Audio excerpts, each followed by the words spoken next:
All the students eager to learn English are welcome to our channel Learning English.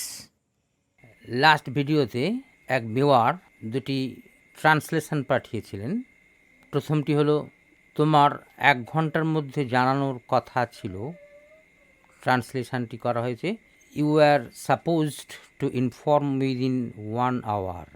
দ্বিতীয় ট্রান্সলেশনটি হলো তোমাকে 1 ঘন্টার মধ্যে জানানোর কথা ছিল you are supposed to be informed within 1 hour. এই দুটি ট্রান্সলেশন সঠিক কিনা সেটা বলার আগে কিছু প্রাসঙ্গিক আলোচনা সেরে নেওয়া যাক। সাপোজ ভার্বটি প্যাসিভ ভয়েসে ব্যবহার করা হলে তার অর্থ হয় কারো কর্তব্য ইত্যাদি হওয়া বা কোনো কিছু করতে বাধ্য থাকা। এই বক্তব্যের সপক্ষে একটা এক্সাম্পল দিচ্ছি। You are supposed to work for 8 hours a day. এর অর্থ হলো দিনে 8 ঘন্টা কাজ করাটা তোমার কর্তব্য।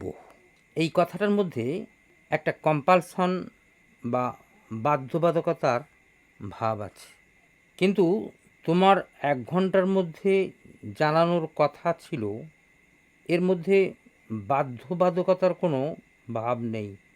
অতএব সাপোজের ব্যবহার এখানে অ্যাপ্রোপ্রিয়েট হচ্ছে না। কথা ছিল এই কথাটার মধ্যে একটা অ্যারেঞ্জমেন্ট বা ব্যবস্থা গ্রহণের ভাব আছে। বলা হয় বি ভার্বের পরে প্রেজেন্ট ইনফিনিটিভ বা পারফেক্ট ইনফিনিটিভের ব্যবহার করা হলে অ্যারেঞ্জমেন্ট বোঝায়। এই বক্তব্য অনুসারে ইউ ওয়্যার টু ওয়ার্ক এর অর্থ হলো কাজটা তোমার করার কথা ছিল। অতএব প্রশ্নানুসারে প্রথম বাক্যটি হওয়া উচিত you were to inform within an hour. এটাকে অন্যভাবে বলা যায় it was arranged that you would be informed within an hour. এবং দ্বিতীয় বাক্যটি হওয়া উচিত আই বা he was to inform you within an hour.